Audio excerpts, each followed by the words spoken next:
What's up, everyone? Welcome to the Power Play with CJ. Today we're focusing on Ilya Kovaclhuk, looking at another return to the NHL. These stories, anyone that likes football and watches ESPN, remember like 4 or 5 years ago, everything was Brett Favre's in and out of retirement. He might retire, he might not retire. He's gonna come back, and every year he'd come back and ended up the Jets, and then obviously Minnesota for those 2 years after leaving Green Bay. And it's kind of like that, where it's such a redundant story. It's gonna come up every now and then. And even now, Jay Cutler went down like a year and a half ago at the end of the 2013 season.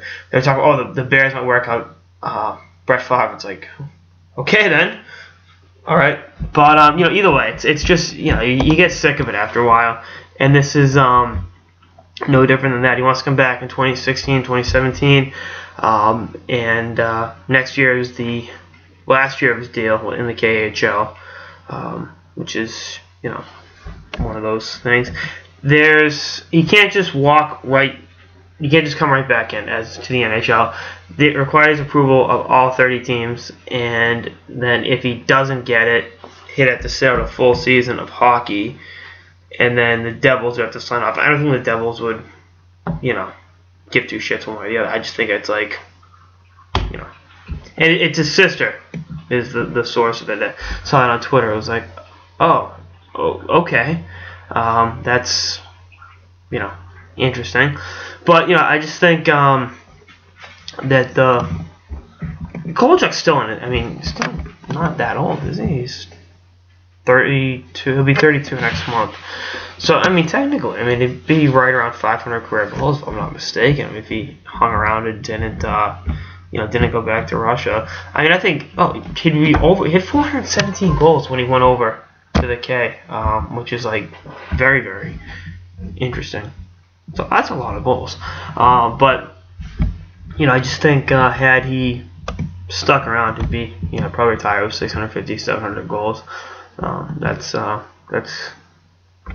neither here nor there, but I think the Devils are glad he left. How much better would it make this Devils team? They're in the middle of a rebuild.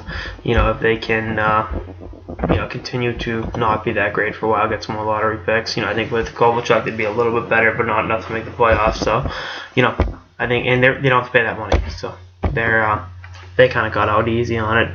And then, I think Kovaclhuk could come back and play, but I just think it's got to come up 2-3 times a year until, whether or not he retires from the game entirely, which I think he'll play for another decade, to be honest with you.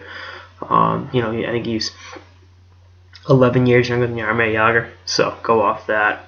But, he was always fun to watch, especially in Atlanta. They had some, really good offensive teams down there with him and Danny Heatley, and then after that with Marion also.